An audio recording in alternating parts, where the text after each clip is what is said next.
Thank you Holy Spirit, thank you Jesus. ತಂದೆಯನಿಗೆ ಸ್ತೋತ್ರಪ್ಪ. ಈ ಪರಿಶುದ್ಧ ದಿನಗಸರ ಸ್ತೋತ್ರ ಕರ್ತನೇ, ಈ ಪರಿಶುದ್ಧ ಆರಾಧನೆಗಸರ ಸ್ತೋತ್ರಪ್ಪ. ತಂದೆಯನಿಗೆ ಸ್ತೋತ್ರ. ಪರಿಶುದ್ಧ ಆತ್ಮನ ಸ್ವಾಗತ ನಮ್ಮ ಮಧ್ಯದಲ್ಲಿ ನೀನು ಇದ್ದಿದ್ದಕ್ಕೆ ಸ್ತೋತ್ರ. ನಿನ್ನ ಉಪಸ್ಥಿತಿ ನಮ್ಮ ಮಧ್ಯದಲ್ಲಿ ಇದ್ದಿದ್ದಕ್ಕೆ ಸ್ತೋತ್ರ. ನಿನ್ನ ಪ್ರಸನ್ನತೆ ನಮ್ಮ ಮಧ್ಯದಲ್ಲಿ ಇದ್ದಕ್ಕೆ ಸ್ತೋತ್ರ. ಯಾರ್ಯಾರು ನಮ್ಮೊಟ್ಟಿಗೆ ಜಾಯ್ನ್ ಆಗಿದ್ದಾರೆ ಕರ್ತನೇ, ಅವರಿಗೆಲ್ಲರಿಗೆ ಯೇಸು ಕ್ರಿಸ್ತನ ನಾಮದಲ್ಲಿ ನಿಮಗೆಲ್ಲರಿಗೆ ಸ್ವಾಗತಿಸ್ತೇನೆ. ಈ ಸಮಯದಲ್ಲಿ ಒಂದು ವಾಕ್ಯವನ್ನು ಓದಿ ನಾವು ಪ್ರಾರ್ಥನೆ ಮಾಡಿ ಅದರ ನಂತರ ನಾವು ಆರಾಧನೆ ಸ್ತುತಿಗೆ ಹೋಗುವ. 100 ಕೀರ್ತನೆ. ಸಮಸ್ತ ಭೂನಿವಾಸಿಗಳೇ, ಯೆಹೋವನಿಗೆ ಜಯಘೋಷ ಮಾಡಿರಿ. ಯೆಹೋವನನ್ನು ಸಂತೋಷದಿಂದ ಸೇವಿಸಿರಿ. ಉತ್ಸಾಹ ಧ್ವನಿ ಮಾಡುತ್ತಾ ಆತನ ಸನ್ನಿಧಿಗೆ ಬನ್ನಿರಿ. ದೇವರ ವಾಕ್ಯ ಹೇಳ್ತದೆ, ಸಮಸ್ತ ಭೂನಿವಾಸಿಗರು ಯೆಹೋವನಿಗೆ ಜಯಘೋಷ ಮಾಡಿ. ನಾವೆಲ್ಲರೂ ಆತನ ಮಾಡಿದಪ್ಪಾಗ ಜಯಘೋಷ ಮಾಡುವ. ಯೆಹೋವನಿಗೆ ಸಂತೋಷದಿಂದ ಸೇವಿಸಿರಿ. ಉತ್ಸಾಹ ಧ್ವನಿ ಮಾಡುತ್ತಾ ಆತನ ಸನ್ನಿಧಿಗೆ ಬನ್ನಿರಿ. ಆತನ ಸನ್ನಿಧಿಗೆ ಬರುವಾಗ ಹೇಗೆ ಬರಬೇಕು? ಸಂತೋಷದಿಂದ ಬರಬೇಕು. ಆತನ ಸನ್ನಿಧಿಗೆ ಸಂತೋಷದಿಂದ ಆರಾಧನೆ ಮಾಡಬೇಕು, ಸಂತೋಷದಿಂದ ಸ್ತುತಿ ಮಾಡಬೇಕು ಆತನಿಗೆ. ಯಾವಾಗ ನಾವು ಸಂತೋಷದಿಂದ ಆತನಿಗೆ ಸ್ತುತಿ ಮತ್ತು ಆರಾಧನೆ ಮಾಡ್ತೇವೆ, ಆತನ ಪ್ರಸನ್ನತೆಯನ್ನು ತುಂಬಿಸ್ತಾನೆ. ನಮಗೆ ಆತನ ಆಶೀರ್ವಾದ ನಮ್ಮ ಜೀವಿತದಲ್ಲಿ ಇಳಿದು ಬರ್ತದೆ. ಆತನು ಬಿಡುಗಡೆ ಮಾಡ್ತಾನೆ, ಆತನು ಸ್ವಸ್ಥತೆ ಮಾಡ್ತಾನೆ, ಆತನು ಆಶೀರ್ವಾದ ಬಾಗಿಲುಗಳು ತೆರೆಯುತ್ತಾನೆ. ಏಕೆ? ಆತನು ಸರ್ವಶಕ್ತ ದೇವರಾಗಿದ್ದಾನೆ, ಆತನು ಜೀವಿಸುವ ದೇವರಾಗಿದ್ದಾನೆ. ನಾವು ಆರಾಧನೆ ಮಾಡೋದು ಜೀವಿಸುವ ದೇವರಿಗೆ. ತಂದೆಯನಿಗೆ ಸ್ತೋತ್ರ. ನಮ್ಮ ತಲೆ ಬಾಗಿಸಿ ನಾವು ಪ್ರಾರ್ಥಿಸುವ. ತಂದೆ, ನೀನು ಒಳ್ಳೆಯವನಾಗಿದ್ದಿ ಕರ್ತನೇ.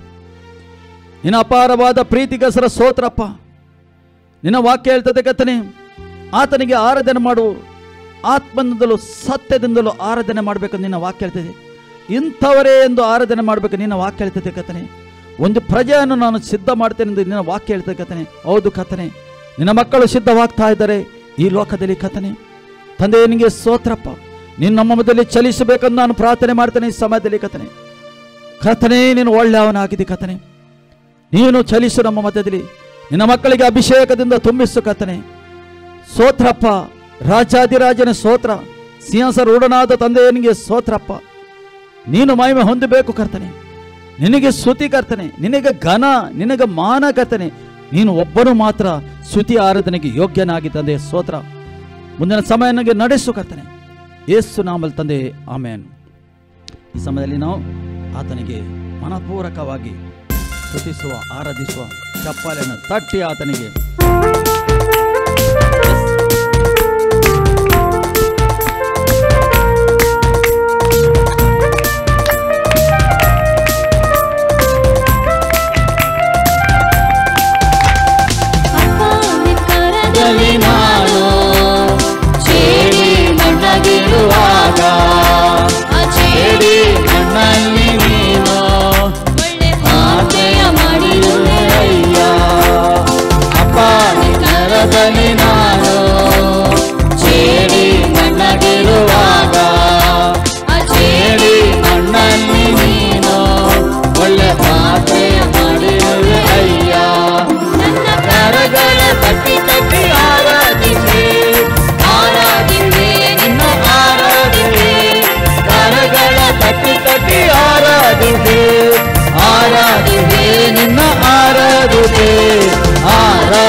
ನನ್ನ ಬಿಡಿಸಿ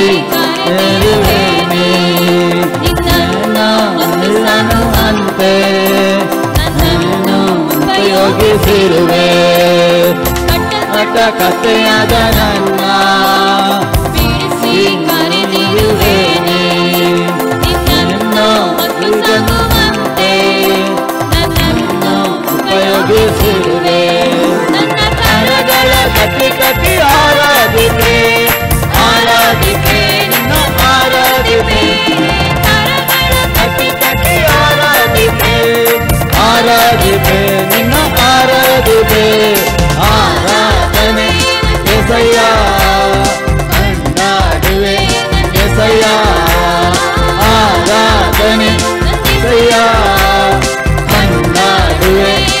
ಏಸಯ್ಯ ಏಸಯ್ಯ ಕೊಂಡಾಡುವೆ ಏಸಯ್ಯ ಆರಾಧನೆ ಏಸಯ್ಯ ಕೊಂಡಾಡುವೆ ಏಸಯ್ಯ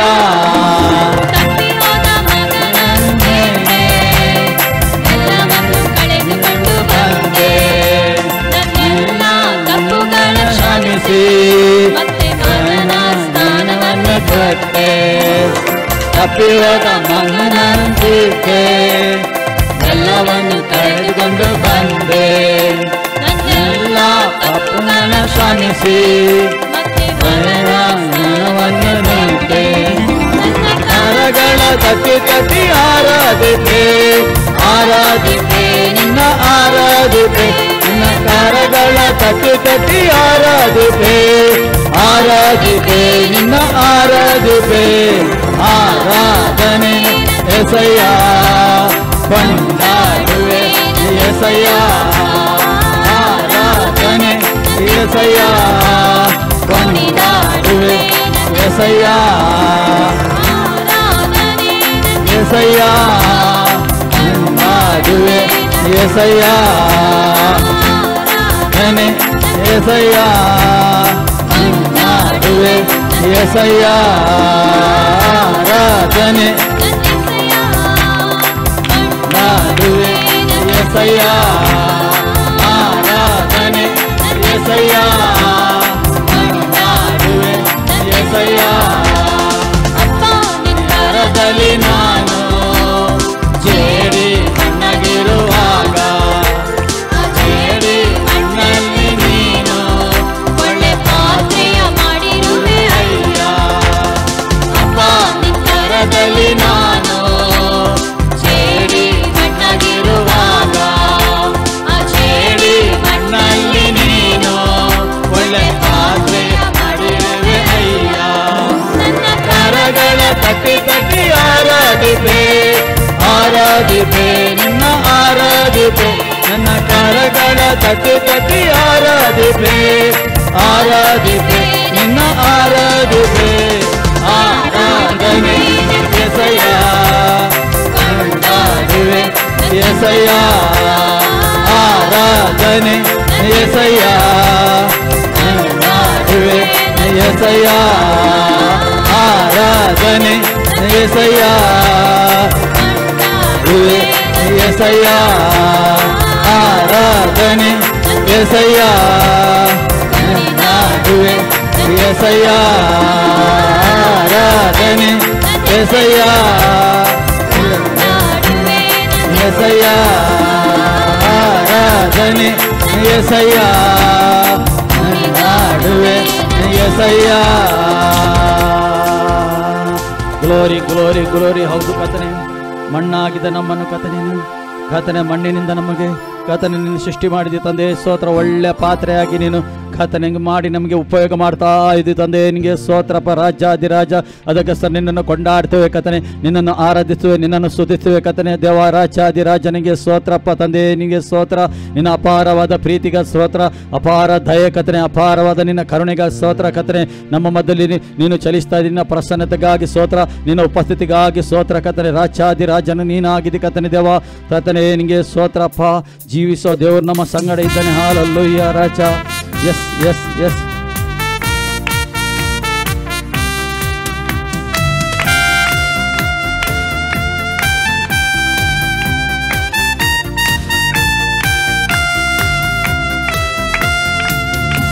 Hosanna, Hosanna, Hosanna Dukamu Sargi.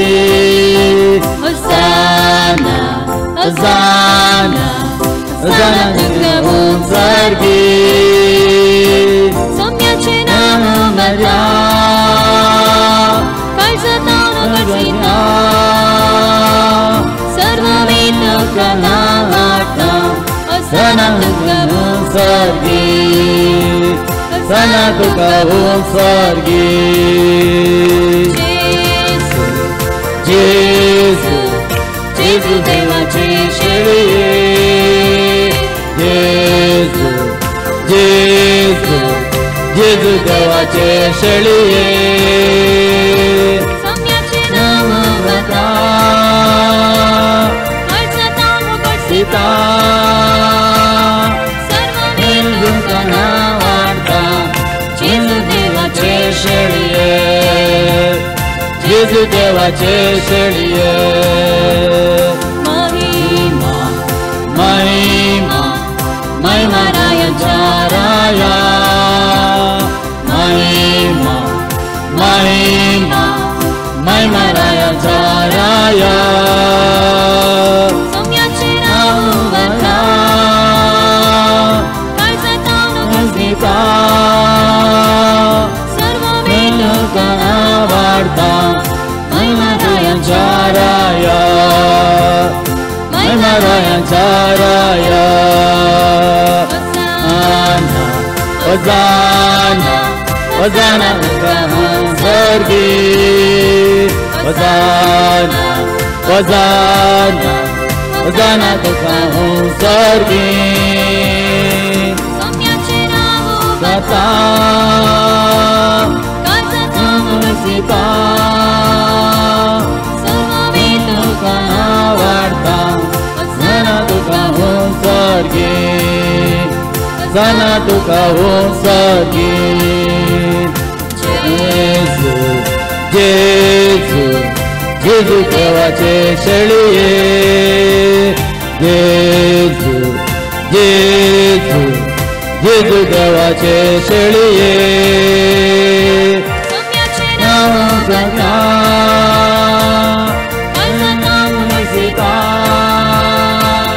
सर्व मेलुकना वार्ता जेजू देवाचे शेळये जेजू देवाचे शेळये महिमा महिमा महिमा रायाचा राया महिमा महिमा महिमा रायाचा राया सम्याचे नाम देता अर्चता दुखिता सर्व दुकाना वार्ता महिमा रायाचा राया महिमा रायाचा राया महिमा रायाच्या राया हालेलुया हालेलुया ಓ ಗ್ಲೋರಿ ಗ್ಲೋರಿ ಗ್ಲೋರಿ ಮಹಿಮೆ ಹಾಲೆಲೂಯ ಹಾಲೆಲೂಯ ತಂದೆ ನಿನಗೆ ಸ್ತೋತ್ರ ರಾಜಾಧಿರಾಜನಿಗೆ ಸ್ತೋತ್ರಪ್ಪ ನಿನ್ನ ಪ್ರಸನ್ನತೆ ನಿನ್ನ ಉಪಸ್ಥಿತಿಗಾಗಿ ಸ್ತೋತ್ರ ನಮ್ಮ ಮಧ್ಯದಲ್ಲಿದ್ದದಕ್ಕೆ ಸ್ತೋತ್ರ ರಾಜಾಧಿರಾಜನಿಗೆ ಸ್ತೋತ್ರ ತಂದೆ ಗ್ಲೋರಿ ಗ್ಲೋರಿ ಗ್ಲೋರಿ ಮಹಿಮೆ ನಿನಗೆ ಮಹಿಮೆ ಕರ್ತನೆ ಹಾಲೆಲೂಯ ಸಿಂಹಾಸನಾರೂಢನಾಥ ತಂದೆ ನಿನಗೆ ಸ್ತೋತ್ರಪ್ಪ ನಿನ್ನನ್ನು ಆರಾಧಿಸುತ್ತೇವೆ ನಿನ್ನನ್ನು ಸ್ತುತಿಸುತ್ತೇವೆ ನಿನ್ನ ಮಹಿಮೆ ಪಡಿಸ್ತೇವೆ ಘನ ಪಡಿಸ್ತೇವೆ ಕದ ನಾಮನು ಹಾಲೆಲೂಯ ರಾಜಾಧಿರಾಜ ಸ್ತೋತ್ರ ಸ್ತೋತ್ರ ಸ್ತೋತ್ರ ಸ್ತೋತ್ರ ಸ್ತೋತ್ರ ಸ್ತೋತ್ರ Yes.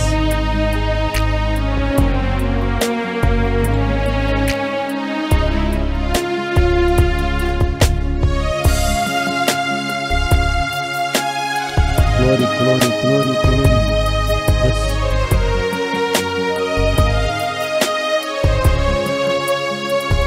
तुमसा कोई नहीं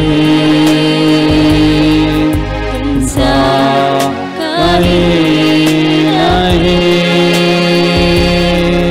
अब है पूरा तुमसा कोई नहीं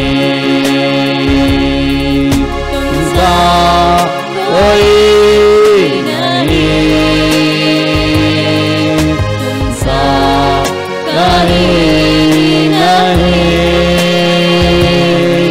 अब है पूरा यकीन तुमसा कोई नहीं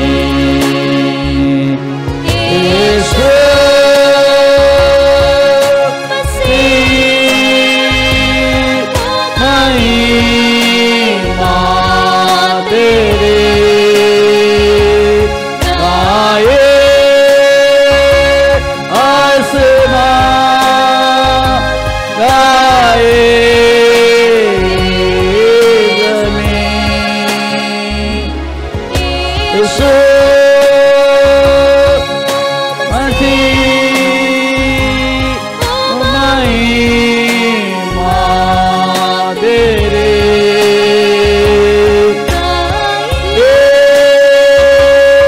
आसमां गाए जमीन तुमसा कोई नहीं तुमसा कोई नहीं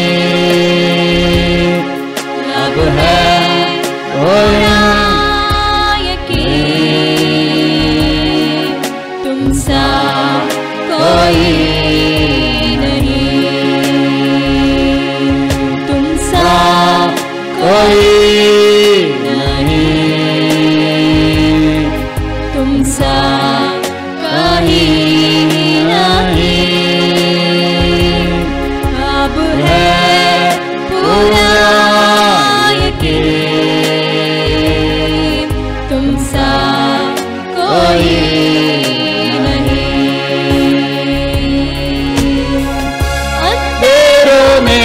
रोशनी है तू ही मंदिर तो रास्ता भी है तू है जहाँ में कुछ कमी है तेरा ही नाम जिंदगी है अंधेरों में तू रोशनी मंदिर रास्ता भी है तू है जहाँ कुछ कमी है तेरा ही नाम जिंदगी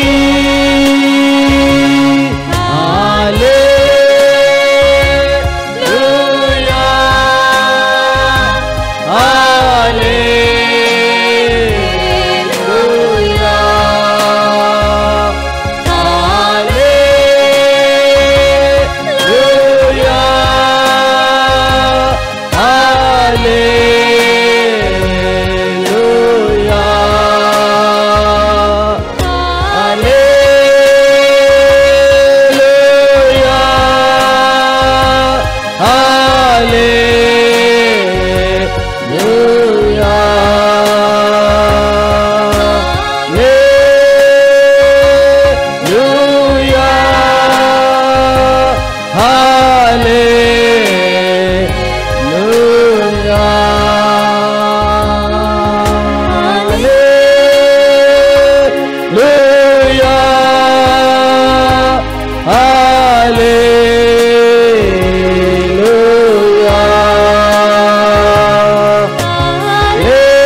ರಾಜಾದಿರಾಜನೇ ಸ್ತೋತ್ರ ತಂದೆಯನಿಗೆ ಸ್ತೋತ್ರ ಹಾಲು ನಿನ್ನ ಹಾಗೆ ಯಾರಿಲ್ಲ ಕತನೆಯವಾ ಓ ನಿನ್ನ ಹಾಗೆ ಯಾರು ಇಲ್ಲ ಕತನೆಯ ಈ ಭೂಮಿಯಲ್ಲಿ ಯಾರಿಲ್ಲ ಕತನೆಯವಾ ರಾಜಾದಿರಾಜನೇ ಸ್ತೋತ್ರ ಆಕಾಶದಲ್ಲಿ ಕತನೇನೊಬ್ಬನೇ ಕತನೆ ಯೋಗ್ಯನಾಗಿದೆ ಕತನೆ ದೇವ ರಾಜಾದಿರಾಜನಿಗೆ ಸ್ತೋತ್ರ ತಂದೆಯನಿಗೆ ಸ್ತೋತ್ರ ಯೇಸುವೇ ಸ್ತೋತ್ರ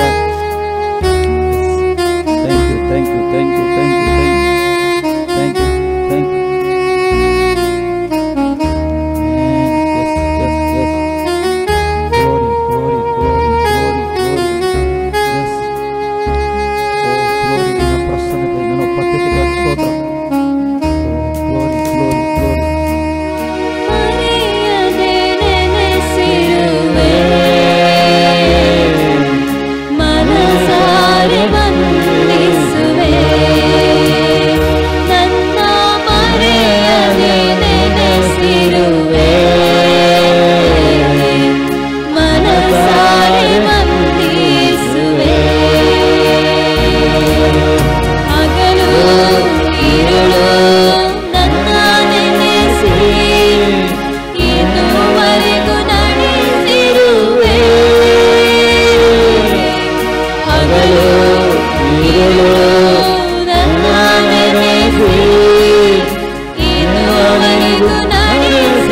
ಸ್ತೋತ್ರ ಸ್ತೋತ್ರ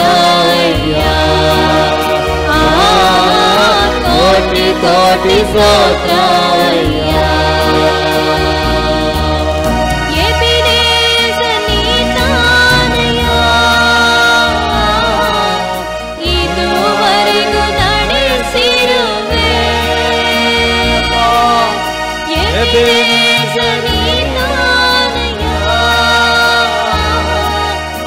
ಇದುವರೆಗೂ ನಡೆಸಿರುವೆ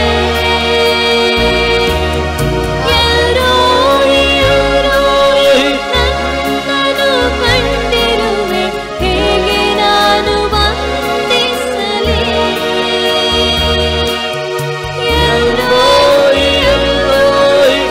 ನನ್ನನ್ನು ಕಂಡಿರುವೆ ಹೇಗೆ ನಾನು ವಂದಿಸಲಿ ಸ್ತೋತ್ರ ಸ್ತೋತ್ರ ಕೋಟಿ ಕೋಟಿ ಸ್ತೋತ್ರ ಸ್ತೋತ್ರ ಸ್ತೋತ್ರ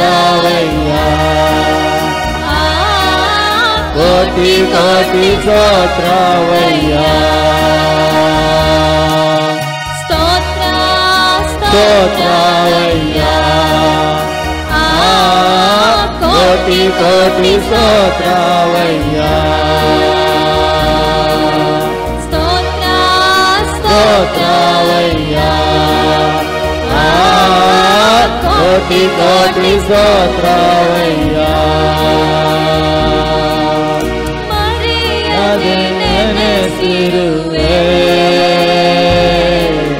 ಮನಸಾರೆ ವಂದಿಸುವೆ ನನ್ನ ಮರೆಯದೆ ನೆನೆಸಿರುವೆ ಗ್ಲೋರಿ ಗ್ಲೋರಿ ಮಹಿಮೆ ನಿನಗೆ ಅಪ್ಪ ಇರುವೆ ಹಗಲು ಇರುಳು ನೆನೆಸಿ ಇದುವರೆಗೂ ನಡೆಸಿರುವೆ ಹಗಲು ಇರುಳು ನನ್ನ ನಡೆಸಿ ಇದುವರೆಗೂ ನಡೆಸಿರುವೆ ಸ್ತೋತ್ರ ಸ್ತೋತ್ರವಯ್ಯ ಕೋಟಿ ಕೋಟಿ ಸ್ತೋತ್ರವಯ್ಯ ಸ್ತೋತ್ರ ಸ್ತೋತ್ರವಯ್ಯ ಕೋಟಿ ಕೋಟಿ ಸ್ತೋತ್ರವಯ್ಯ ಸ್ತೋತ್ರ ಸ್ತೋತ್ರವಯ್ಯ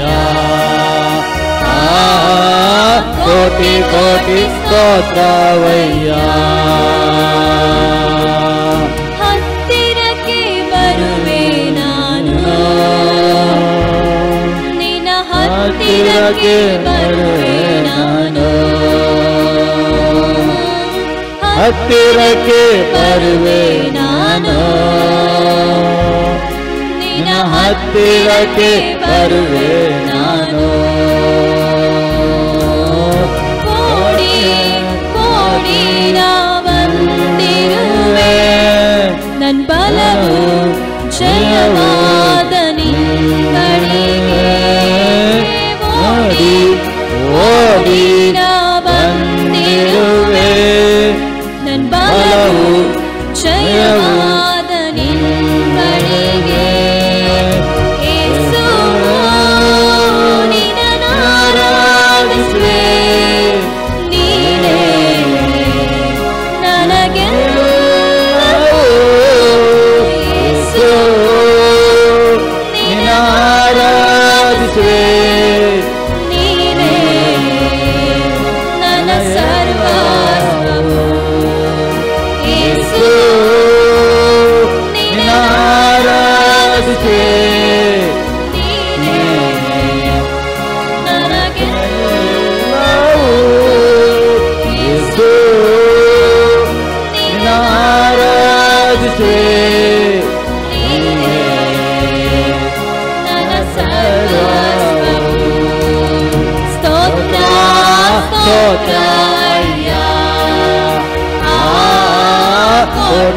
ಕೋಟಿ ಸ್ತೋತ್ರವಯ್ಯ ಸ್ತೋತ್ರ ಸ್ತೋತ್ರ ಅಯ್ಯ ಕೋಟಿ ಕೋಟಿ ಸ್ತೋತ್ರವಯ್ಯ ಸ್ತೋತ್ರ ಸ್ತೋತ್ರವಯ್ಯ ಕೋಟಿ ಕೋಟಿ ಸ್ತೋತ್ರವಯ್ಯ ಸ್ತೋತ್ರ ಸ್ತೋತ್ರವಯ್ಯ ಕೋಟಿ ಕೋಟಿ ಸ್ತೋತ್ರವಯ್ಯ ಕೋಟಿ ಕೋಟಿ ಸ್ತೋತ್ರವಯ್ಯ ತಂದೆ ನಿನಗೆ ಸ್ತೋತ್ರಪ್ಪ. ನಿನ್ನ ಪ್ರಸನ್ನತೆಗಾಗಿ ಸ್ತೋತ್ರ, ನಿನ್ನ ಉಪಸ್ಥಿತಿಗಾಗಿ ಸ್ತೋತ್ರ ತಂದೆ. ನೀನು ಒಳ್ಳೆಯವನಾಗಿದೆ ಕರ್ತನೇ, ನಿನ್ನ ಪ್ರಸನ್ನತೆ ನಮಗೆ ತುಂಬಿಸಿ ಕರ್ತನೇ ದೇವ. ಅಪ್ಪ, ನಿನ್ನ ಮಕ್ಕಳಾಗಿ ಮಾಡಿದ ಆತ್ಮನಿಂದಲೂ ಸತ್ಯದಿಂದ ಮಾಡಿದ ಆರಾಧನೆ ಕರ್ತನೇ, ನಮ್ಮ ಯಜ್ಞವು ನೀನು ಸ್ವೀಕಾರ ಮಾಡಿದ್ದಕ್ಕೆ ಸ್ತೋತ್ರ ಕರ್ತನೇ. ಆಸೀನರೂಢನಾದ ತಂದೆಯಾದವರೇ ನಿನಗೆ ಸ್ತೋತ್ರಪ್ಪ. ಕರ್ತನೇ, ಸ್ತುತಿಗೆ ನೀನು ಒಬ್ಬನು ಯೋಗ್ಯನಾಗಿದ್ದಿ, ಆರಾಧನೆ ನೀನು ಒಬ್ಬನು ಯೋಗ್ಯನಾಗಿದೆ ತಂದೆಗೆ ಸ್ತೋತ್ರ. ಘನಕ್ಕೆ ನೀನು ಯೋಗ್ಯನು, ಮಾನಕ್ಕೆ ಯೋಗ್ಯನು, ಗೌರವಕ್ಕೆ ಯೋಗ್ಯನು, ಘನತೆಗೆ ನೀನು ಒಬ್ಬನು ಮಾತ್ರ ಯೋಗ್ಯನಾಗಿದೆ ಕರ್ತನೇ. ತಂದೆ ನಿನಗೆ ಸ್ತೋತ್ರಪ್ಪ. ರಾಜಾದಿರಾಜನೇ ಸ್ತೋತ್ರ ಕರ್ತನೇ. ಅಪ್ಪ, ಫುಲ್ ನಿನ್ನ ಪ್ರಸನ್ನತೆ ದಿಗ್ಗ ಸ್ತೋತ್ರ. ನಮ್ಮ ನಡೆಸ್ತಕ್ಕೆ ಸ್ತೋತ್ರ. ಎಲ್ಲ ಘನ, ಎಲ್ಲ ಮಾನ, ಎಲ್ಲ ಮಹಿಮೆ ನಿನಗೆ ಒಬ್ಬನಿಗೆ ಮಾತ್ರ ನಾವು ಸಲ್ಲಿಸ್ತೇವೆ. ಆಮೇನ್. ಪ್ರಿಯರೇ, ದೇವರ ಪ್ರಸನ್ನತೆ ನಮ್ಮ ಮಧ್ಯದಲ್ಲಿ ಉಂಟು, ದೇವರ ಉಪಸ್ಥಿತಿ ನಮ್ಮ ಮಧ್ಯದಲ್ಲಿ ಉಂಟು. ಈ ಸಮಯದಲ್ಲಿ ದೇವರ ಆತ್ಮ ನಮ್ಮ ಮಧ್ಯದಲ್ಲಿ ಚಲಿಸ್ತಾ ಉಂಟು. ಏಕೆಂದರೆ ಸ್ತುತಿಯ ಆರಾಧನೆ ಎಲ್ಲಿ ಉಂಟು ಅಲ್ಲಿ ದೇವರ ಉಪಸ್ಥಿತಿ ಉಂಟು. ದೇವರ ಉಪಸ್ಥಿತಿ ನಮ್ಮ ಮಧ್ಯದಲ್ಲಿ ಉಂಟು ಈ ಸಮಯದಲ್ಲಿ. ಏಕೆಂದರೆ ನಾವೆಲ್ಲರೂ ಸೇರಿ ಈ ಸಮಯದಲ್ಲಿ ನಮ್ಮ ತಂದೆ ಆದ ದೇವರಿಗೆ ಸ್ತುತಿ ಮಾಡಿದೆವು, ನಾವು ಆರಾಧನೆ ಮಾಡಿದೆವು. ಸತ್ಯವೇದ ಹೇಳ್ತದೆ, ಆತ್ಮದಿಂದಲೂ ಸತ್ಯದಿಂದಲೂ ಆರಾಧನೆ ಮಾಡಬೇಕು. ನಾವೆಲ್ಲರೂ ನಾವು ಸೇರಿ ಸತ್ಯದಿಂದಲೂ ಆತ್ಮದಿಂದಲೂ ಈ ಸಮಯದಲ್ಲಿ ಆರಾಧನೆ ಮಾಡಿದ್ದೇವೆ. ದೇವರಿಗೆ ಸ್ತೋತ್ರವಾಗಲಿ. ನಮ್ಮ ಯಜ್ಞವು ದೇವರು ಸ್ವೀಕಾರ ಮಾಡಿದ್ದಾನೆ. ದೇವರಿಗೆ ಸ್ತೋತ್ರ. ನಮ್ಮ ಮಧ್ಯದಲ್ಲಿ ಆತನು ಚಲಿಸ್ತಾ ಇದ್ದಾನೆ. ವಾಕ್ಯದ ಮುಖಾಂತರ ನಿಮ್ಮ ಹತ್ರ ಮಾತಾಡ್ತಾ ಇದ್ದಾನೆ. ವಾಕ್ಯ ಮಾತ್ರ ಒಬ್ಬ ಮನುಷ್ಯನಿಗೆ ಬಿಡುಗಡೆ ಮಾಡ್ತದೆ. ವಾಕ್ಯ ಮಾತ್ರ ಮನುಷ್ಯ ಸ್ವಸ್ಥತೆ ಮಾಡ್ತದೆ. ಅದಕ್ಕೆ ಸ್ತೋತ್ರ. ವಾಕ್ಯದಿಂದ ನಡೆಯುವ ನಾವು ವಾಕ್ಯದ ಬಗ್ಗೆ ನಡೆಯಲಿಕ್ಕೆ ಸಹಾಯ ಮಾಡು. ದೇವರ ಆತ್ಮ ಸಹಾಯ ಮಾಡ್ತಾನೆ ನಿಮಗೆ, ನಮಗೆ. ಅದಕ್ಕೆ ನೇರವಾಗಿ ನಾವು ವಾಕ್ಯಕ್ಕೆ ಹೋಗುವ. ಹಿಬ್ರಿಯಾದ ಪತ್ರಿಕೆ, ನಿಮ್ಮ ಸತ್ಯವೇದದಲ್ಲಿ ಹಿಬ್ರಿಯ 11ರಲ್ಲಿ ನಾವು ಸ್ವಲ್ಪ ನಂಬಿಕೆಯ ವಿಷಯದಲ್ಲಿ ನಾವು ಅಲ್ಲಿ ನೋಡುವ. ನಂಬಿಕೆ ಹೇಗೆ ದೇವರು ಮೆಚ್ಚುತ್ತಾನೆಂದು. ಪ್ರಿಯರೇ, ನಂಬಿಕೆ ವೆರಿ ವೆರಿ ಇಂಪಾರ್ಟೆಂಟ್. ದೇವರು ಇದ್ದಾನೆಂದು ಒಂದು ಫಸ್ಟ್ ನಂಬುವುದು. ಆ ನಂಬಿಕೆ ಅವನ ಸನ್ನಿಧಿಗೆ ತರ್ತದೆ. ನೀವು ನಂಬಿಕೆಯಿಂದ ಏನೇನು ಪ್ರಾರ್ಥನೆ ಮಾಡ್ತೀರಿ ಅದು ಆತನು ಸ್ವೀಕಾರ ಮಾಡ್ತಾನೆ. ದೇವರು ಸ್ವೀಕಾರ ಮಾಡ್ತಾನೆ. ಅದಕ್ಕೋಸ್ಕರ ನಂಬಿಕೆ ತುಂಬ ಇಂಪಾರ್ಟೆಂಟ್. ನಂಬಿಕೆ ವಿಷಯದಲ್ಲಿ ಯೇಸು ವಿಧ ವಿಧ ರೀತಿಯಲ್ಲಿ ಮಾತಾಡಿದ್ದಾನೆ ಸತ್ಯವೇದದಲ್ಲಿ. ನಂಬಿಕೆ ಹೇಗೆ ಕೆಲಸ ಮಾಡ್ತದೆ, ನಂಬಿಕೆ ಇಂದ ಹೇಗೆ ಮುಂದೆ ಹೋಗಬೇಕು. ಒಬ್ಬ ವ್ಯಕ್ತಿ ರಕ್ಷಣೆ ಹೊಂದುವುದಾದರೆ ನಂಬಿಕೆಯಿಂದಲೇ ಮಾತ್ರ. ಆತನ ನಂಬಿಕೆ ಇಲ್ಲದಿದ್ದರೆ ಆತನ ರಕ್ಷಣೆ ಹೊಂದಲಿಕ್ಕೆ ಆಗುವುದಿಲ್ಲ. ಇವತ್ತು ಲೋಕದಲ್ಲಿ ಎಷ್ಟೋ ಮಾನವನಿದ್ದಾನೆ, ಕೋಟಿ ಮಾನವನಿದೆ, ಹೇಗೆ ರಕ್ಷಣೆ ಹೊಂದಿಲ್ಲ? ಅವನ ನಂಬಿಕೆ ಇಲ್ಲ. ಈ ಸತ್ಯ ವಾಕ್ಯದ ಮೇಲೆ ನಂಬಿಕೆ ಇಡದ ಕಾರಣ ದೇವರ ವಾಕ್ಯ ಹೇಳ್ತದೆ, ನಾಶವಾಗ್ತಾರೆ ಜನರು, ನಾಶವಾಗ್ತಾರೆ. ಜ್ಞಾನ ಇಲ್ಲದೆ ಜನರು, ಸತ್ಯದ ಜ್ಞಾನ ಇಲ್ಲದೆ ನಾಶವಾಗ್ತಾರೆ ಎಂದು ದೇವರ ವಾಕ್ಯ ಹೇಳ್ತದೆ. ಇಲ್ಲಿ ಇಬ್ರಿಯರ ಪತ್ರಿಕೆ 11ರಲ್ಲಿ 6 ದೇವರ ವಾಕ್ಯ ಹೇಳ್ತದೆ, ಆದರೆ ನಂಬಿಕೆ ಇಲ್ಲದೆ ದೇವರನ್ನು ಮೆಚ್ಚಿಸುವುದು ಅಸಾಧ್ಯ. ಏನು ಹೇಳ್ತದೆ ದೇವರ ವಾಕ್ಯ? ಅಸಾಧ್ಯ. ನಂಬಿಕೆ ಇಲ್ಲ ದೇವರಿಗೆ ಮೆಚ್ಚಿಸಿಗೆ ನೀನು ಎಷ್ಟು ಕೂಡ ಪ್ರಾರ್ಥನೆ ಮಾಡು, ನಿನ್ನ ಹತ್ರ ನಂಬಿಕೆ ಇಲ್ಲದಿದ್ದರೆ ಎಷ್ಟು ಕೂಡ ಬೇಡು ಆತನ ಹತ್ರ, ಏನಾಗುವುದಿಲ್ಲ. ಜೀವಿತದಲ್ಲಿ ಏನು ಬದಲಾವಣೆ ಆಗುವುದಿಲ್ಲ. ಏಕೆ? ನಿನ್ನ ಒಳಗೆ ನಂಬಿಕೆ ಇಲ್ಲ, ಅಪನಂಬಿಕೆಯಲ್ಲಿ ಇದ್ದಿ, ನೀನು ಚಂಚಲುತನದಲ್ಲಿ ಇದ್ದಿ ಒಳಗಿಂದ. ಆದ ಕಾರಣ ನಿನ್ನ ಪ್ರಾರ್ಥನೆಗೆ ಉತ್ತರ ಇಲ್ಲ. ಅದಕ್ಕೋಸ್ಕರ ಸತ್ಯವೇದಲ್ತಿದೆ, ನಂಬಿಕೆ ಇಲ್ಲದೆ ದೇವರನ್ನು ಮೆಚ್ಚುವುದು ಅಸಾಧ್ಯ. ದೇವರ ಬಳಿಗೆ ಬರುವವನು, ದೇವರ ಬಳಿಗೆ ಯಾರು ಬರ್ತಾನೆ, ದೇವರು ಇದ್ದಾನೆ ಎಂದು ನಂಬಬೇಕು. ಒಬ್ಬ ದೇವರು ಜೀವ ಸ್ವರೂಪನಾದ ದೇವರಿದ್ದಾನೆ, ಮೊದಲು ಆತ ನಂಬಬೇಕು. ಲೋಕದಲ್ಲಿ ದೇವರು ದೇವರು ದೇವರು ದೇವರು ಹೇಳ್ತಾರೆ ಮಾನವನು, ಆದರೆ ಜೀವ ಸ್ವರೂಪನಾದ ಜೀವಿಸುವ ದೇವರು, ಈ ಭೂಮಿ ಆಕಾಶ ಸೃಷ್ಟಿ ಮಾಡೋ ದೇವರೆಂದು ಗೊತ್ತಿಲ್ಲದೆ ಜೀವಿಸ್ತಾ ಇದ್ದಾರೆ. ನೋಡಿ, ಮಾನವನಿಗೆ ಮೊದಲಿನಿಂದಲೂ ಆರಂಭದಿಂದಲೂ ದೇವರು ಇದ್ದಾನೆ ಎಂದು ಗೊತ್ತುಂಟು ಅವರಿಗೆ. ರೋಮಪುರದ ಪತ್ರಿಕೆ 1 ತೆಗೆದು ಓದಿ ನಮ್ಗೆ ಗೊತ್ತಾಗ್ತದೆ, ಈ ಪ್ರಕೃತಿಯ ಮುಖಾಂತರ ಒಬ್ಬ ದೇವರಿದ್ದಾನೆಂದು ಸತ್ಯವೇದ ಹೇಳ್ತದೆ. ದೇವರಿದ್ದಾನೆ, ಮಾನವಗೆ ಗೊತ್ತುಂಟು ಒಬ್ಬ ದೇವರಿದ್ದಾನೆ. ಆದರೆ ಯಾರು ದೇವರು, ಆತನು ಯಾರಾಗಿದ್ದಾನೆ? ಆತನು ಮಾನವನಾಗಿ ಬಂದ ಕ್ರಿಸ್ತ ಯೇಸು ಆಗಿದ್ದಾನೆ. ಅದಕ್ಕೋಸ್ಕರ ಇಲ್ಲಿ 1ನೇ ಅಧ್ಯಾಯದಲ್ಲಿ ಆತನು ಹೇಳ್ತಾ ಇದ್ದಾನೆ, 1ನೇ ಅಧ್ಯಾಯದಲ್ಲಿ ಸತ್ಯವೇದ ಇಬ್ಬರಿಗರಿದ 1ನೇ ಅಧ್ಯಾಯದಲ್ಲಿ ಈ ರೀತಿ ಹೇಳ್ತದೆ,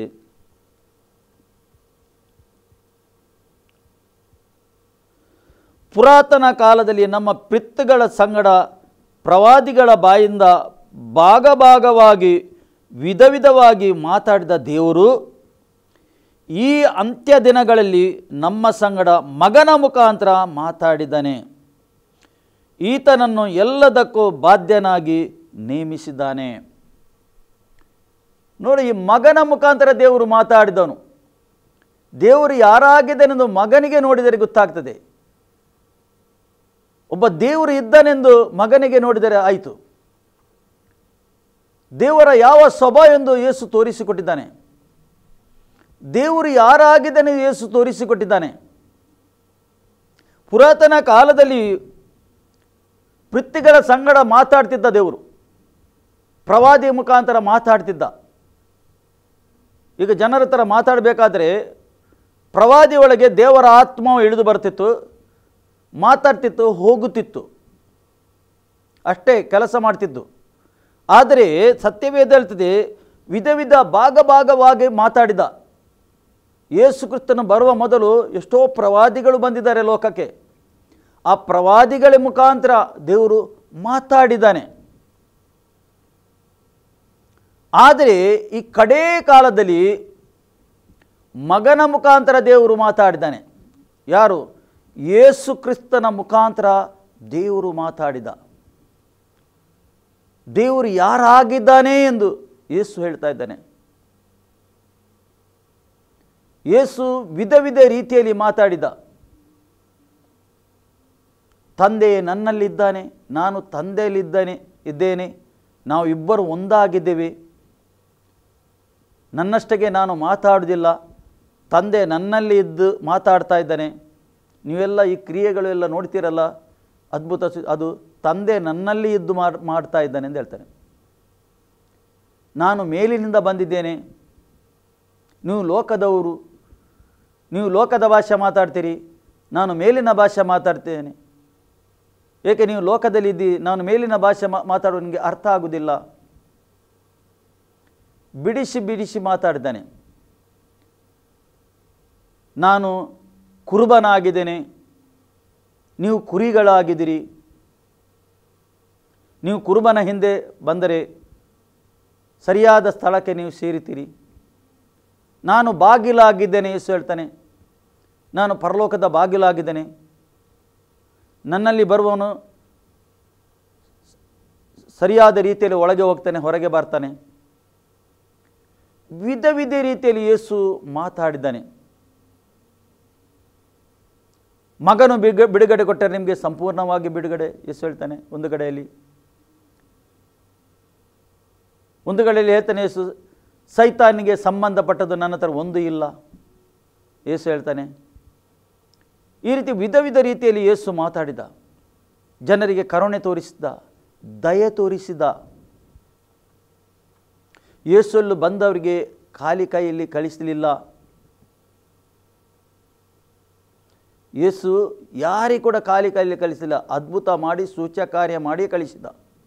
ಇವತ್ತು ಕೂಡ ನೀವು ವಾಕ್ಯ ಕೇಳುವಾಗ ನಿಮ್ಮ ಜೀವಿತದಲ್ಲಿ ಅದ್ಭುತ ಮಾಡ್ತಾನೆ ಯೇಸು. ಏಕೆ ಇಲ್ಲಿಂದ ಬರುವ ವಾಕ್ಯ ಯೇಸುವಿನ ವಾಕ್ಯವಾಗಿದೆ. ಇದು ಯೇಸು ಒಬ್ಬನ ಜೀವಿತ ಬದಲಾಗ್ತದೆ. ಆತನು ಯಾರ ಒಳಗೆ ಬರ್ತಾನೆ, ಯಾರ ಮನೆಗೆ ಬರ್ತಾನೆ, ಅಲ್ಲಿ ಜೀವಿತ ಬದಲಾಗ್ತದೆ. ಆತನು ಜಕ್ಕೆಯನ ಮನೆಗೆ ಬಂದ, ಜಕ್ಕೆಯನು ಸಂಪೂರ್ಣವಾಗಿ ಬದಲಾದ. ಯಾರು ಜಕ್ಕೆಯನು? ಸುಂಕಗಾರನು, ಪರಿಜಯವರ ಶಾಸ್ತ್ರೀಯ ದೃಷ್ಟಿಯಲ್ಲಿ ಒಬ್ಬ ಪಾಪಿಯಾಗಿದ್ದನು. ಆತನು ಸತ್ಯವೇದ ಅವನು ವಂಚನೆ ಮಾಡ್ತಿದ್ದನು, ಮೋಸ ಮಾಡ್ತಿದ್ದನು. ಆದರೆ ಒಂದು ದಿವಸ ಯೇಸು ಬರುವಾಗ ಆತನು ಮರದ ಮೇಲೆ ಕೂತ್ಕೊಂಡು ನೋಡ್ತಿದ್ದ. ಅವನು ನಡೆಸಿದ್ದ, ನಾನು ಖಾಲಿ ನೋಡುವುದು, ಯಾರು ನನಗೆ ನೋಡುವುದಿಲ್ಲ ಅಂದು. ಆದರೆ ಯೇಸುವಿನ ದೃಷ್ಟಿ ಮೇಲೆ ಹೋಯಿತು. ಜಕ್ಕಯ್ಯನೇ ಕೆಳಗೆ ಬಾ, ನನಗೆ ಇವತ್ತು ನಿನ್ನ ಮನೆಗೆ ಬರಬೇಕು. ಯೇಸುವನ ಮನೆಗೆ ಹೋದ. ಅವನು ದೊಡ್ಡ ಔತಣ ಮಾಡಿದ. ಪರಿಜಯವರು, ಶಾಸ್ತ್ರಿಯವರು, ಯಹೂದ್ಯರು ಬಂದರು, ಸುತ್ತ ಕೂತ್ಕೊಂಡರು, ಗುಣುಗುಟ್ಟಿದರು. ಇವನು ಪಾಪಿಗಳ ಮನೆಗೆ ಬಂದಿದ್ದಾನೆ, ಪಾಪಿಯೊಟ್ಟಿಗೆ ಊಟ ಮಾಡ್ತಾ ಇದ್ದಾನೆ. ಆದರೆ ಜಕ್ಕವನು ಮನ ಪರಿವರ್ತನೆ ಆಯಿತು. ನಿಂತುಕೊಂಡು ಹೇಳ್ತಾ ಇದ್ದೇನೆ, ನನ್ನ ಆಸ್ತಿಯಲ್ಲಿ ಎಷ್ಟು ಅರ್ಧ ಪಾಲನ್ನು ಬಡವರಿಗೆ ಕೊಡ್ತೇನೆ. ಯಾರಿಗೆ ವಂಚನೆ ಮೋಸ ಮಾಡಿದೆ ನಾನು 4 ಪಾಲಷ್ಟು ಕೊಡ್ತೇನೆ ಅವನಿಗೆ. ಮನ ಪರಿವರ್ತನೆ ಆದ, ಮನಸ್ಸು ಬದಲಾಯಿಸಿದ, ಒಂದು ನಿರ್ಧಾರ ಮಾಡಿದ ಆತನು. ಯೇಸು ಹೇಳ್ತಾನೆ, ಈ ಮನೆಗೆ ಇವತ್ತು ರಕ್ಷಣೆ ಆಗಿದೆ. ಇವನು ಕೂಡ ಅಬ್ರಾಮನ ಸಂತತಿ ಅಲ್ಲವೇ ಹೇಳ್ತಾನೆ. ದೇವರು ಏನು ಬಯಸ್ತಾನೆ? ಕ್ರಿಸ್ತ ಯೇಸುನ ಮುಖಾಂತರ ರಕ್ಷಣೆ ಆಗಬೇಕಂದು. ಇವತ್ತು ಯಾರ ಮುಖಾಂತರ ರಕ್ಷಣೆ? ಕ್ರಿಸ್ತ ಯೇಸುನ ಮುಖಾಂತರ ರಕ್ಷಣೆ. ಯೇಸು ಯಾರಾಗಿದ್ದಾನೆ? ದೇವರ ಪ್ರತಿರೂಪವಾಗಿದ್ದಾನೆ ಆತನು. ದೇವರ ಪ್ರತಿರೂಪ. ಪ್ರಿಯರೇ, ಮೋಶೆಯು ಆ ಬೆಟ್ಟಕ್ಕೆ ಹೋಗುವ, ಚೀನೋ ಬೆಟ್ಟದಲ್ಲಿ ಹೋಗಿ ಆತನಿಗೆ ಪ್ರತ್ಯಕ್ಷ ಆಗಿ ಒಂದು ಒಂದು ಒಂದು ಪೋದೆಯಲ್ಲಿ ಬೆಂಕಿ ಕಾಣಿಸಿತು. ಅಲ್ಲಿಂದ ಒಂದು ಶಬ್ದ ಬರ್ತಾ ಉಂಟು, ನಿನ್ನ ಮೆಟ್ಟನ್ನು ತೆಗೆದಿಡು, ಇದು ಪರಿಶುದ್ಧ ಸ್ಥಳವಾಗಿದೆ. ಆತನು ಮುಂದೆ ಮುಂದೆ ಹೋಗ್ತಾನೆ. ದೇವರಿಗೆ ಏನು ನೋಡಲಿಕ್ಕೆ? ನಿನ್ನನ್ನು ನೋಡಲಿಕ್ಕೆ ಆಗುವುದಿಲ್ಲ. ಆತನ ನಿನಗೆ ನೋಡಬೇಕು. ನನ್ನನ್ನು ನೋಡುವವರು ಯಾರು ಬದುಕುವುದಿಲ್ಲ. ದೇವರನ್ನು ನೋಡುವವರು ಯಾರೂ ಬದುಕುವುದಿಲ್ಲ, ಸುಟ್ಟು ಭಸ್ಮ ಆಗ್ತಾರೆ. ಅಲ್ಲ, ನನಗೆ ನೋಡಬೇಕು ನಿನ್ನನ್ನು. ನಾನು ಬಂಡೆಯ ಮೇಲೆ ನಿಲ್ಲು, ನಾನು ಹೋಗುವಾಗ ನನ್ನ ಹಿಂಭಾಗ ನೋಡು ಹೇಳ್ತಾನೆ. ಹಿಂಭಾಗ ನೋಡು ಅರ್ಥ ಏನು? ದೇವರು ಮೋಶೆಗೆ ಹಿಂದೆ ಏನು ನಡೆದಿದೆ, ಮೋಶೆ ಬರುವ ಮೊದಲು ಏನು ನಡೆದಿದೆ ಯಾರಿಗೂ ಗೊತ್ತಿರಲಿಲ್ಲ. ಧರ್ಮಶಾಸ್ತ್ರ ಇಲ್ಲಿಂದ ಬಂತು. ದೇವರು ಮೋಶೆಗೆ ಕೊಟ್ಟ. ಸತ್ಯವೇದದಲ್ಲಿ 5 ಪುಸ್ತಕ ಯಾರಿಗೆ ಕೊಟ್ಟ? ಮೋಶೆಗೆ ಕೊಟ್ಟ ದೇವರು. 10 ಕಟ್ಟಲೆ ಎಲ್ಲಿ ಕೊಟ್ಟ? ಮೋಶೆಯ ಕೈಯಲ್ಲಿ ಕೊಟ್ಟ. ಅಂದರೆ ಮೋಶೆ ಬರುವ ತನಕ ಯಾವ ಗ್ರಂಥ ಇರಲಿಲ್ಲ, ಯಾವುದು ಗ್ರಂಥ ಇರಲಿಲ್ಲ. ಮೋಶೆಯ ನಂತರ ಅದು ಇಲ್ಲಿ ಗ್ರಂಥ ಧರ್ಮಶಾಸ್ತ್ರ ಕೊಡಲ್ಪಟ್ಟಿತು. ಆ ಧರ್ಮಶಾಸ್ತ್ರದಲ್ಲಿ ಬರೆಯಲ್ಪಟ್ಟಿದೆ ಹೇಗೆ ಈ ಭೂಲೋಕ ಆಯಿತು, ಹೇಗೆ ದೇವರು ಶಬ್ದದಿಂದ ಮಾತಾಡಿ ಈ ಸೃಷ್ಟಿ ಆಯಿತು, ಹೇಗೆ ದೇವರ ಆತ್ಮ ನೀರಿನ ಮೇಲೆ ಇತ್ತು, ಹೇಗೆ ದೇವರು ಮಾತಾಡುವಾಗ ಅಲ್ಲಿ ಕತ್ತಲೆ ಪ್ರತ್ಯೇಕ ಮಾಡಿದನು, ಬೆಳಕು ಪ್ರತ್ಯೇಕ ಮಾಡಿದನು, ಸೂರ್ಯ ಆಯಿತು, ಚಂದ್ರ ಆಯಿತು, ನಕ್ಷತ್ರ ಆಯಿತು, ಎಲ್ಲ ಪ್ರಕೃತಿಯ ಎಲ್ಲ ಗಿಡ ಮರ ಸಮುದ್ರ ಮೀನು ಎಲ್ಲ ಸೃಷ್ಟಿ ಮಾಡಿದ ನಂತರ ತನ್ನ ಸ್ವರೂಪವಾಗಿ ದೇವರು ಮನುಷ್ಯನಿಗೆ ಸೃಷ್ಟಿ ಮಾಡಿದೆಂದು ಬರೆಯಲ್ಪಟ್ಟಿದೆ. ಯಾರ ಮುಖಾಂತರ? ಮೋಶೆಗೆ ಹಿಂದೆ ನೋಡು ಹೇಳ್ದ. ಹಿಂದೆ ಏನು ಆಗಿದೆ ಲೋಕದಲ್ಲಿ ಎಲ್ಲ ಮೋಶೆಗೆ ಕೊಟ್ಟ ದೇವರು, ಬರೆದು ಕೊಟ್ಟ ಹೃದಯದಲ್ಲಿ. ಇಲ್ಲದರ ಮಾನವನಿಗೆ ಯಾರಿಗೂ ಗೊತ್ತಿಲ್ಲ ಹೇಗೆ ಈ ಲೋಕ ನಾಶ ಆದದ್ದು ನೋಹಿನ ಮುಖಾಂತರ. ನೋಹೆ ಇರುವಾಗ ನೋಹೆ ಹೇಗೆ ಒಂದು ಹಡಗನ್ನು ಕಟ್ಟಿದ, ಹೇಗೆ ಮಾನವನು ನಾಶವಾದ, ತನ್ನ ಪಾಪದಿಂದ ನಾಶವಾದ ಮಾನವನು ಹೇಗೆ ಪಾಪದಲ್ಲಿ ಜೀವಿಸ್ತಿದ್ದ. ನೋಹೆ ಮತ್ತು ನೋಯಿನ ಕುಟುಂಬ ಮಾತ್ರ ರಕ್ಷಣೆ ಹೊಂದಿತು ಮತ್ತು ಎಲ್ಲರೂ ಸತ್ತು ಹೋದರು, ನೀರಿನಲ್ಲಿ ಮುಳುಗಿ ನಾಶವಾದರು. ಎಲ್ಲ ಆ ದಿವಸ ಆ ಮೋಶೆಯ ಮುಖಾಂತರ ಬಂದದ್ದು. ಹೇಗೆ ದೇವರು ಹೇಗೆ ಅದರ ನಂತರ ಚಲಿಸಿದನು, ಮಾನವನು ಹೇಗೆ ಇದ್ದ, ಯಾವ ರೀತಿಯಲ್ಲಿ ಇದ್ದ, ಹೇಗೆ ಅಬ್ರಾಮನಿಗೆ ಕರೆದ, ಅಬ್ರಾಮನು ಹೇಗೆ ನೀತಿವಂತನಾದ, ಎಲ್ಲ ಬರೆಯಲ್ಪಟ್ಟಿದ್ದದೆ. ಮೋಶೆಗೆ ಧರ್ಮಶಾಸ್ತ್ರ ಕೊಟ್ಟು ಎಲ್ಲ ಹೇಗೆ ಕಟ್ಟಲೆ, ಅಷ್ಟ ತನಕ ಪಾಪ ಎಂದು ಯಾರಿಗೂ ಗೊತ್ತಿಲ್ಲ, ಆ ಧರ್ಮಶಾಸ್ತ್ರದಲ್ಲಿ ಬರೆಯಲ್ಪಟ್ಟಿದೆ. ಪ್ರಿಯರೇ, ಯೇಸು ಕ್ರಿಸ್ತನು ದೇವರ ಪ್ರತಿರೂಪವಾಗಿದ್ದಾನೆ. ನೀವು ಮತ್ತು ನಾವು ಧನ್ಯರಾಗಿದ್ದೀವಿ. ದೇವರು ಎಷ್ಟೋ ಒಡಂಬಡಿಕೆ ಮಾಡಿದ, ಅಬ್ರಹಾಮನ ಥರ ಒಡಂಬಡಿಕೆ ಮಾಡಿದ, ನೋಯ ಥರ ಒಡಂಬಡಿಕೆ ಮಾಡಿದ, ಬೇರೆ ಬೇರೆ ಒಡಂಬಡಿಕೆ ಮಾಡಿದ್ದಾನೆ ದೇವರು. ಒಡಂಬಡಿಕೆ ವೆರಿ ವೆರಿ ಇಂಪಾರ್ಟೆಂಟ್. ಈಗ ನೀವು ಜೀವಿಸ್ತಾ ಇದ್ದ ನಿಮ್ಮ ಮನೆ ಉಂಟು, ಮನೆಯಲ್ಲಿ ಕೂಡ ಒಂದು ಒಡಂಬಡಿಕೆ ಇರ್ತದೆ, ಗೌರ್ಮೆಂಟ್ ಹತ್ರ ಒಂದು ಬಾಂಡ್ ಇರ್ತದೆ, ಅದಕ್ಕೆ ವ್ಯಾಲ್ಯೂ ಇರ್ತದೆ. ಅದೇ ಪ್ರಕಾರ ಈ ಕಾಲದಲ್ಲಿ ಕ್ರಿಸ್ತ ಯೇಸುವಿನ ಮುಖಾಂತರ, ಯೇಸುವಿನ ರಕ್ತದ ಮುಖಾಂತರ ದೇವರೊಂದು ಒಡಂಬಡಿಕೆ ಮಾಡಿದ್ದಾನೆ.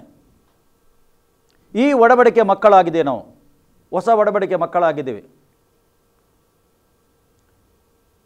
ಈ ಹೊಸ ಒಡಂಬಡಿಕೆ ತುಂಬ ಇಂಪಾರ್ಟೆಂಟ್ ಆಗಿದೆ. ಯೇಸುವಿನ ರಕ್ತದ ಮುಖಾಂತರ ಅದು ಮಾಡಿದ್ದು. ಅದಕ್ಕೋಸ್ಕರ ಯೇಸು ಶಿಲುಬೆಯಲ್ಲಿ ರಕ್ತ ಸುರಿಸಿದ್ದು ಬೇರೆ ಯಾವ ಕಾರಣಕ್ಕೆ ಅಲ್ಲ, ಮಾನವನ ಪಾಪ ಪರಿಹಾರಕ್ಕೆ ಬೇರೆ ಮಾರ್ಗ ಇಲ್ಲ. ಧರ್ಮಶಾಸ್ತ್ರದಲ್ಲಿ ಮನುಷ್ಯನು ಏನು ಪಾಪ ಪರಿಹಾರ ಆಗುವುದಿಲ್ಲ, ಧರ್ಮಶಾಸ್ತ್ರದಲ್ಲಿ ಅದು ಮುಚ್ಚಲ್ಪಡ್ತಿತ್ತು ಅಷ್ಟೇ. ನಾವು ಧನ್ಯರಾಗಿದ್ದೇವೆ. ಕ್ರಿಸ್ತ ಯೇಸು ಬಂದ ನಂತರ ನಾವು ಈ ಲೋಕಕ್ಕೆ ಹುಟ್ಟಿ ಬಂದಿದ್ದೇವೆ. ದೇವರಿಗೆ ಸ್ತೋತ್ರ. ಅದೇ ಹೇಳ್ತಾನೆ, ಈ ಅಂತ್ಯ ದಿನಗಳಲ್ಲಿ ನಮ್ಮ ಸಂಗಡ ಮಗನ ಮುಖಾಂತರ ಮಾತಾಡ್ತಾನೆ. ಈತನು ಎಲ್ಲದಕ್ಕೂ ಬಾಧ್ಯನಾಗಿದ್ದು ನೇಮಿಸ್ತಾನೆ. ಈತನು ಎಲ್ಲದಕ್ಕೂ ಬಾಧ್ಯನಾಗಿ ದೇವರು ನೇಮಿಸ್ತಾನೆ. ಕ್ರಿಸ್ತ ಯೇಸು ಕ್ರಿಸ್ತನು ದೇವರು ನೇಮಿಸಿದ್ದು. ಈ ಲೋಕಕ್ಕೆ ದೇವರು ಯಾರಾಗಿದ್ದಾನೆ, ದೇವರ ಗುಣ ಏನು, ದೇವರ ಸ್ವಭಾವ ಏನು ಎಂದು ಕ್ರಿಸ್ತ ಯೇಸುವಿನ ಮುಖಾಂತರ ಪ್ರಕಟ ಆಯಿತು. ಇಲ್ಲಿ ಹೇಗೆ ಯೇಸು ಕರುಣೆ ತೋರಿಸಿದ ವಿಧೇಯರಿಗೆ, ಪಾಪದಲ್ಲಿ ಜೀವಿಸಿದವರಿಗೆ ಹೇಗೆ ಯೇಸು ಕರುಣೆ, ಅದೇ ಪ್ರಕಾರ ದೇವರು ಅದೇ ರೀತಿ ಕರುಣೆ ತೋರಿಸುವನು. ದಯಾಳು ದೇವರು, ಕನಿಕರವುಳ್ಳವನು, ದೇವರು ಪ್ರೀತಿಯುಳ್ಳವನು ತೋರಿಸಿಕೊಟ್ಟ. ದೇವರೆಂದರೆ ವಾಕ್ಯ ಎಂದು ತೋರಿಸಿಕೊಟ್ಟ. ಪ್ರಿಯರೇ, ಕ್ರಿಸ್ತ ಯೇಸುವಿನ ಮುಖಾಂತರ ಬೆಳಕಿಗೆ ಬಂತು. ಈಗ ಬೆಳಕು ಲೋಕದಲ್ಲಿ ಉಂಟು.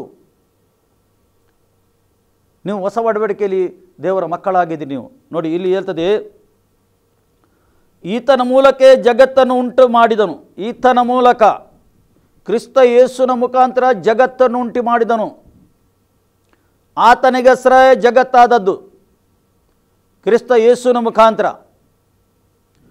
ಪುನಃ ಹೇಳ್ತದೆ, ಈತನು ದೇವರ ಪ್ರಭಾವ ಪ್ರಕಾಶವು, ಆತನ ತತ್ವದ ಮೂರ್ತಿಯು, ತನ್ನ ಶಕ್ತಿಯ ವಾಕ್ಯದಿಂದ ಸಮಸ್ತಕ್ಕೆ ಆಧಾರ ಆಗಿದ್ದು, ಪಾಪ ವಿಶುದ್ಧಿ ಮಾಡಿದ ಮೇಲೆ ಉನ್ನತ ಸ್ಥಾನದೊಳಗೆ ಮಹತ್ವದ ದೇವರ ಬಲಕಡೆಯಲ್ಲಿ ಆಸನರೂಢನಾಗಿದ್ದಾನೆ. ಆತನು ಶಿಲುಬೆಯಲ್ಲಿ ಎಲ್ಲ ಮಾನವ ಕುಲದ ಪಾಪವನ್ನು ತನ್ನ ಮೇಲೆ ತಗೊಂಡಿದ್ದಾನೆ. ಪ್ರಿಯರೇ, ತನ್ನ ದೇಹದ ಮೇಲೆ ತಕೊಂಡು ಶಿಲುಬೆಗೆ ಜಡಿದು ಮರಣದ ಕೊಂಡಿಯನ್ನು ಇಲ್ಲದಾಗೆ ಮಾಡಿದ್ದಾನೆ. ಆತನು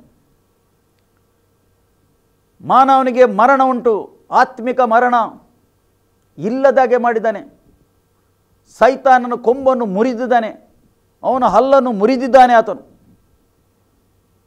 ಅದಕ್ಕೋಸ್ಕರ ಯಾಕೋಬನ ಪತ್ರೆಯಲ್ಲಿ ಅಲ್ಲಿ ಹೇಳ್ತದೆ, ಸೈತಾನು ಯಾರಿಗೆ ನುಂಗಲಿ ಯಾರಿಗೆ ನುಂಗಲಿ ಯಾರಿಗೆ ನುಂಗಲಿ ಎಂದು ಹುಡುಕ್ತಾ ಇದ್ದಾನೆ. ಏಕೆ ನುಂಗಲಿ? ಅವನ ಹಲ್ಲು ಯೇಸು ಕ್ರಿಸ್ತನ ಶಿಲುಬೆಯಲ್ಲಿ ಮುರಿದಿದ್ದಾನೆ. ಈಗ ಅವನು ನುಂಗಲಿಕ್ಕೆ ನೋಡ್ತಾ ಇದ್ದಾನೆ ಅಷ್ಟೇ. ಮರಣವನ್ನು ಸೋಲಿಸಿದ್ದಾನೆ ಯೇಸು ಕ್ರಿಸ್ತನು ಶಿಲುಬೆಯಲ್ಲಿ, ಇಲ್ಲದ ಹಾಗೆ ಮಾಡಿದ್ದಾನೆ. ಮೂರನೇ ದಿವಸ ಆತನು ಪುನರುತ್ಥಾನ ಆಗಿದ್ದಾನೆ.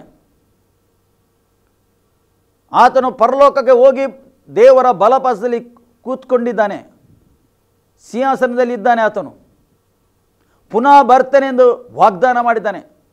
ಪ್ರಿಯರೇ, ಈ ಕಾಲದಲ್ಲಿ ನೀವು ಮತ್ತು ನಾವು ಜೀವಿಸ್ತಾ ಇದ್ದೇವೆ. ನಿಮ್ಮನ್ನೆಲ್ಲರನ್ನು ಆತನು ಪ್ರೀತಿ ಮಾಡ್ತಾ ಇದ್ದಾನೆ. ಈ ಗುಡ್ ನ್ಯೂಸ್ ನೀವು ನಂಬಬೇಕು. ನಂಬಿದರೆ ಒಬ್ಬ ವ್ಯಕ್ತಿಗೆ ರಕ್ಷಣೆ ಆಗ್ತದೆ, ನಂಬದಿದ್ದರೆ ಒಬ್ಬ ವ್ಯಕ್ತಿಗೆ ರಕ್ಷಣೆ ಆಗುವುದಿಲ್ಲ. ನಂಬಿಕೆಯಿಂದ ಮಾತ್ರ. ಅದಕ್ಕೋಸ್ಕರ ರೋಮಾಪುರದ ಪತ್ರಿಕೆ 10 ತೆಗೆದು ಓದಿ ನಮ್ಗೆ ಗೊತ್ತಾಗ್ತದೆ. ಅಲ್ಲಿ ಯಾವಾಗ ನಾವು ಹೃದಯದಲ್ಲಿ, ನಮ್ಮ ಹೃದಯದಲ್ಲಿ ಹೌದು ಯೇಸು ಕ್ರಿಸ್ತ ನನಗೋಸ್ಕರ ಶಿಲುಬೆಗೆ ಹೋಗಿದ್ದಾನೆ, ನನ್ನ ಪಾಪಗೋಸ್ಕರ ಆತನು ಜಜ್ಜಲ್ಪಟ್ಟು ಶಿಲುಬೆಯಲ್ಲಿ ಪ್ರಾಣ ಕೊಟ್ಟಿದ್ದಾನೆ, 3ನೇ ದಿವಸ ಜೀವಂತ ಆಗಿದ್ದಾನೆ, ಹೃದಯದಲ್ಲಿ ನಂಬುವಾಗ ನೀನು ನೀತಿವಂತನಾಗ್ತಿ. ಬಾಯಿಯಲ್ಲಿ ಅರಿಕೆ ಮಾಡುವಾಗ ನಿನಗೆ ರಕ್ಷಣೆ ಆಗ್ತದೆ ಎಂದು ಸತ್ಯವೇದ ಕ್ಲಿಯರ್ ಆಗಿ ಬರೆಯಲ್ಪಟ್ಟಿದೆ. ಮಾನವ ಕುಲಕ್ಕೆ ಇವತ್ತು ಏನು ಬೇಕು? ರಕ್ಷಣೆ ಬೇಕು. ಮಾನವನು ಆದಷ್ಟು ಪ್ರಯತ್ನ ಮಾಡ್ತಾನೆ ರಕ್ಷಣೆ ಹೊಂದಲಿಕ್ಕೆ, ಆದಷ್ಟು ಪ್ರಯಾಸ ಪಡ್ತಾ ಇದ್ದಾನೆ. ತನ್ನ ಬಲದಿಂದ, ತನ್ನ ಬಲ ಉಪಯೋಗ ಮಾಡ್ತಾನೆ, ತನ್ನ ಜ್ಞಾನ ಉಪಯೋಗ ಮಾಡ್ತಾನೆ. ಸತ್ಯವೇದದಲ್ಲಿ ಸಾಧ್ಯನೇ ಇಲ್ಲ. ಕ್ರಿಸ್ತ ಯೇಸುವಿಗೆ ದೇವರು ಕಳಿಸಿಕೊಟ್ಟಿದ್ದಾನೆ. ಆತನ ಮುಖಾಂತರ ಜಗತ್ತಾದದ್ದು, ಆತನಿಗೆ ಸರ ಆದದ್ದು, ಆತನು ಎಲ್ಲ ಕೆಲಸ ಮಾಡಿ ಮುಗಿಸಿದ್ದಾನೆ. ಮುಗಿಸಿ ಪರಲೋಕದ ಹೋಗಿ ಸಿಂಹಾಸನದಲ್ಲಿ ಕೂತ್ಕೊಂಡಿದ್ದಾನೆ, ಬಲಪಾಸದಲ್ಲಿ ಕೂತ್ಕೊಂಡಿದ್ದಾನೆ. ನಿನಗಸ್ರ ನನಗಸ್ರ ವಿಜ್ಞಾಪನೆ ಮಾಡ್ತಾ ಇದ್ದಾನೆ, ರಕ್ಷಣೆ ಹೊಂದಬೇಕೆಂದು. ಇದು ಕೃಪೆಯ ಕಾಲವಾಗಿದೆ ಪ್ರಿಯರೇ, ಇದು ಕೃಪೆ ಉಂಟು. ಲೋಕದಲ್ಲಿ ಕೃಪೆ ಉಂಟು. ಈಗ ಮಾನವನು ತನ್ನ ಕೆಲಸದಲ್ಲಿ ಮಗ್ನನಾಗಿದ್ದಾನೆ. ಬೆಳಗಿಂದ ಸಂಜೆ ತನಕ ಕೆಲಸ ಮಾಡಿ ಖಾಲಿ ಹೊಟ್ಟೆ ಮಾತೆ ನೋಡ್ತಾ ಇದ್ದಾನೆ, ಹೊಟ್ಟೆ ತುಂಬಿಸಲಿಕ್ಕೆ. ಪ್ರಿಯರೇ, ಅದಕ್ಕಿಂತ ಒಂದು ಮಿಗಿಲಾದ ಸಂಗತಿ ಉಂಟು. ದೇವರು ನಿತ್ಯತ್ವ ಕೊಡ್ತೇನೆಂದು ವಾಗ್ದಾನ ಮಾಡ್ತಾನೆ ಮಾನವನಿಗೆ. ದೇವರನ್ನು ಹುಡುಕಬೇಕೆಂದು ಮಾಡಿದ್ದಾನೆ. ದೇವರು ಆ ರೀತಿ ಮಾಡಿದ್ದಾನೆ ಮನುಷ್ಯನಿಗೆ. ಹುಡುಕಬೇಕು ದೇವರನ್ನು. ಆತನು ಪರಲೋಕ ಬಿಟ್ಟು ಈ ಲೋಕಕ್ಕೆ ಇಳಿದು ಬಂದಿದ್ದಾನೆ, ನಮ್ಮನ್ನು ಹುಡುಕಿ ಬಂದಿದ್ದಾನೆ. ಈಗ ನಾವು ಆತನನ್ನು ಹುಡುಕಬೇಕು. ಹುಡುಕುವಾಗ ಆತನು ಸಿಗುತ್ತಾನೆ. ಪ್ರಿಯರೇ, ಈ ಲೋಕದ ಅಧಿಪತಿಯು ಸತ್ಯ ದೇವರು ಯಾರೆಂದು, ಜೀವಿಸುವ ದೇವರು ಯಾರೆಂದು ಅರಿಯಬಾರದೆಂದು ಏನು ಮಾಡ್ತಾನೆ? ಮನಸ್ಸು ಮಂಕು ಮಾಡಿಟ್ಟಿದ್ದಾನೆ. ನಂಬಿಕೆ ಇಲ್ಲದ ಮನಸ್ಸನ್ನು ಮಂಕು ಮಾಡಿದ್ದಾನೆ. ನಂಬಿಕೆ ತುಂಬ ಇಂಪಾರ್ಟೆಂಟ್. ಸತ್ಯವೇದ ಹೇಳ್ತದೆ. ಇಲ್ಲಿ ನಾವು ಓದಿದ್ದೇವೆ. ಈಗ ನಂಬಿಕೆ ಇಲ್ಲದೆ ದೇವರನ್ನು ಮೆಚ್ಚಲಿಕ್ಕೆ ಅಸಾಧ್ಯ. ದೇವರ ಬಳಿಗೆ ಬರುವವನು ದೇವರು ಇದ್ದಾನೆ ಮತ್ತು ತನ್ನನ್ನು ಹುಡುಕುವವರಿಗೆ ಪ್ರತಿಫಲವನ್ನು ಕೊಡ್ತಾನೆ ಎಂದು ನಂಬುವುದು ಅವಶ್ಯವಾಗಿದೆ. ನಂಬಿಕೆ ಅವಶ್ಯವಾಗಿದೆ. ಅಬ್ರಾಮನು ಹೇಗೆ ನೀತಿವಂತನಾದ? ಅವನು ಹೊಸ ಒಡಂಬಡಿಕೆಯಲ್ಲಿ, ಅವನು ಹಳೆ ಒಡಂಬಡಿಕೆ, ಅವನು, ನಾವು ಹೊಸ ಒಡಂಬಡಿಕೆಯವರು. ಹೇಗೆ ಅಬ್ರಾಮ ದೇವರ ವಾಕ್ಯವನ್ನು ಶಬ್ದವನ್ನು ಕೇಳಿದ, ಅದು ನಂಬಿದ. ದೇವರ ವಾಕ್ಯ ಹೇಳ್ತದೆ ಅವನು ನೀತಿವಂತನಾದ. ಸತ್ಯವೇದ ಹೇಳ್ತದೆ. ದೇವರ ವಾಕ್ಯ ಆತನು ನಂಬಿದ್ದರಿಂದ ಆತನು ನೀತಿವಂತನಾದ. ಇವತ್ತು ನಾವು ದೇವರ ವಾಕ್ಯ ನಂಬಿದ್ದರಿಂದ ನಾವು ಮತ್ತು ನೀವು ನೀತಿವಂತರಾಗ್ತೇವೆ. ಪ್ರಿಯರೇ, ನಂಬಿಕೆ ತುಂಬ ಇಂಪಾರ್ಟೆಂಟ್. ನೋಡಿ, ಮಾರ್ಕನ ಬರೆದ ಶುಭ ಸಂದೇಶದಲ್ಲಿ, ಮಾರ್ಕನ ಬರೆದ ಶುಭ ಸಂದೇಶ ಅಲ್ಲಿ ಒಂದು ಅದ್ಭುತ ಆಗ್ತದೆ. ಯೇಸು ಒಂದು ಮರಕ್ಕೆ ಏನು ಮಾಡ್ತಾನೆ? ಶಾಪ ಕೊಡ್ತಾ ಇದ್ದಾನೆ. ಅಂಜೂರದ ಮರಕ್ಕೆ ಶಾಪ ಕೊಡ್ತಾನೆ. ಶಿಷ್ಯರು ಅವರು ಬರುವಾಗ ಅಲ್ಲಿ ಮರುದಿನ ಅವರು ಬೆಥಾನ್ಯವನ್ನು ಬಿಟ್ಟು ಬರುತ್ತಿರುವಾಗ ಆತನು ಹಸಿದನೆಂದು ದೇವರ ವಾಕ್ಯದಲ್ಲಿ. ಯೇಸು ಕ್ರಿಸ್ತನಿಗೆ ಹಸಿವೆ ಆಯಿತು ಮತ್ತು ಎಲೆ ಬಿಟ್ಟಿದ್ದ ಒಂದು ಅಂಜೂರದ ಮರವನ್ನು ದೂರದಿಂದ ಕಂಡು ಅದರಲ್ಲಿ ತನಗೇನಾದರೂ ಹಣ್ಣು ಸಿಗುತ್ತದೆ ಅಲ್ಲಿಗೆ ಹೋದನು. ಅದರ ಹತ್ತಿರಕ್ಕೆ ಬಂದಾಗ ಅದರಲ್ಲಿ ಬರೀ ಎಲೆಗಳನ್ನೇ ಹೊರತು ಹೊರತು ಮತ್ತೇನು ಕಾಣಲಿಲ್ಲ. ಅದು ಅಂಜೂರದ ಹಣ್ಣಿನ ಕಾಲವಲ್ಲ. ಆಗ ಯೇಸು ಮರಕ್ಕೆ, ಇನ್ನು ಮೇಲೆ ಒಬ್ಬರು ನಿನ್ನಲ್ಲಿ ಹಣ್ಣನ್ನು ಎಂದೆಂದಿಗೂ ತಿನ್ನದ ಹಾಗಿರಲಿ ಎಂದು ಹೇಳಿದನು. ಆತನ ಶಿಷ್ಯರು ಕೇಳಿದರು ಎಂದು ಅವರ ವಾಕ್ಯ ಹೇಳ್ತದೆ. ಪ್ರಿಯರೇ, ಇಸ್ರೇಲಲ್ಲಿ ಅಂಜೂರ ಮರ ಇತ್ತು. ಕೆಲವು ಮರ ವರ್ಷದ 12 ತಿಂಗಳಿಗೂ ಕೂಡ ಫಲ ಕೊಡ್ತಿತ್ತು. ಪ್ರಿಯರೇ, ಈ ಮರದಲ್ಲಿ ಏನಿತ್ತು? ಖಾಲಿ ಎಲೆ ಇತ್ತು, ಫಲ ಇರಲಿಲ್ಲ. ದೇವರು ಏನು ಹುಡುಕಿಕೊಂಡು ಬರ್ತಾನೆ? ಇವತ್ತು ಫಲ ಹುಡುಕಿಕೊಂಡು ಬರ್ತಾನೆ. ಎಣಿಸು, ನೀನು ಮರ ಎಂದು ಎಣಿಸು ನಾನು. ನಮ್ಮಲ್ಲಿ ದೇವರು ಫಲ ಹುಡುಕಿಕೊಂಡು ಬರ್ತಾನೆ, ಎಲೆ ಅಲ್ಲ. ಎಲೆ ಕಾಣುವಾಗ ಒಳ್ಳೆ ಕಾಣ್ತದೆ, ಅದು ಹಸಿರು ಹಸಿರು ಕಾಣ್ತದೆ. ದೇವರು ಏನು ಬಯಸ್ತಾನೆ? ಫಲ ಬೇಕು. ನಿನ್ನಲ್ಲಿ ನನ್ನಲ್ಲಿ ಫಲ ಬೇಕು ಅಂತ ದೇವರ ವಾಕ್ಯ ಹೇಳ್ತದೆ. ಆ ಮರಕ್ಕೆ, ಫಲ ಕೊಡದ ಮರಕ್ಕೆ ಯೇಸು ಕ್ರಿಸ್ತನು ಶಾಪಿಸಿದ ಎಂದು ದೇವರ ವಾಕ್ಯ ಹೇಳ್ತದೆ. ಇನ್ನು ಮುಂದೆ ನಿನ್ನ ಹಣ್ಣು ಯಾರು ತಿನ್ನಬಾರದು. ಸತ್ಯವೇದ ಹೇಳ್ತದೆ. ನಾವು ಮುಂದೆ ಹೋಗುವಾಗ ಇಲ್ಲಿ ಸತ್ಯ ಓದುವಾಗ ಗೊತ್ತಾಗ್ತದೆ. 21 ಓದುವಾಗ, ಆಗ ಪೇತ್ರನು ಹಿಂದಿನ ದಿನದ ಸಂಗತಿಯನ್ನು ನೆನಪಿಗೆ ತಂದುಕೊಂಡು, ಗುರುವೇ, ಇಗೋ ನೀನು ಶಾಪ ಕೊಟ್ಟ ಮರವು ಒಣಗಿ ಹೋಗಿದೆ. ಏನು ಹೇಳ್ತಾನೆ ಪೇತ್ರನು? ಮರು ದಿವಸ ಅವರು ಬರುವಾಗ ಆ ಮರವು ಒಣಗಿ ಹೋಗಿದೆ, ಬೇರೆ ಸಮೇತ ಒಣಗಿ ಹೋಗಿದೆ. ಪೇತ್ರನಿದ್ದಾನೆ, ಗುರುವೇ, ಅವನಿಗೆ ನೆನಪಿಗೆ ಬರ್ತದೆ ಆ ಮರ ನೋಡುವಾಗ. ನೀನು ಶಾಪ ಕೊಟ್ಟ ಮರ ನಿನ್ನೆ ನೋಡು ಇವತ್ತು ಒಣಗಿ ಹೋಗಿದೆ, ಅದು ಒಣಗಿದೆ ಎಂದು ಹೇಳ್ತಾನೆ. ಇಲ್ಲಿ ದೇವರ ವಾಕ್ಯ ಹೇಳ್ತದೆ ಎಂದು ಹೇಳಿದಕ್ಕೆ ಯೇಸು ಅವನು ಹೇಳಿದಂದರೆ, ನಿಮಗೆ ದೇವರಲ್ಲಿ ನಂಬಿಕೆ ಇರಲಿ ಹೇಳ್ತಾನೆ. ನಿಮಗೆ ದೇವರಲ್ಲಿ ನಂಬಿಕೆ ಇರಲಿ. ಫಸ್ಟ್ ನಂಬಿಕೆ ಯಾರ ಮೇಲೆ ಇರಬೇಕು ಪ್ರಿಯರೇ?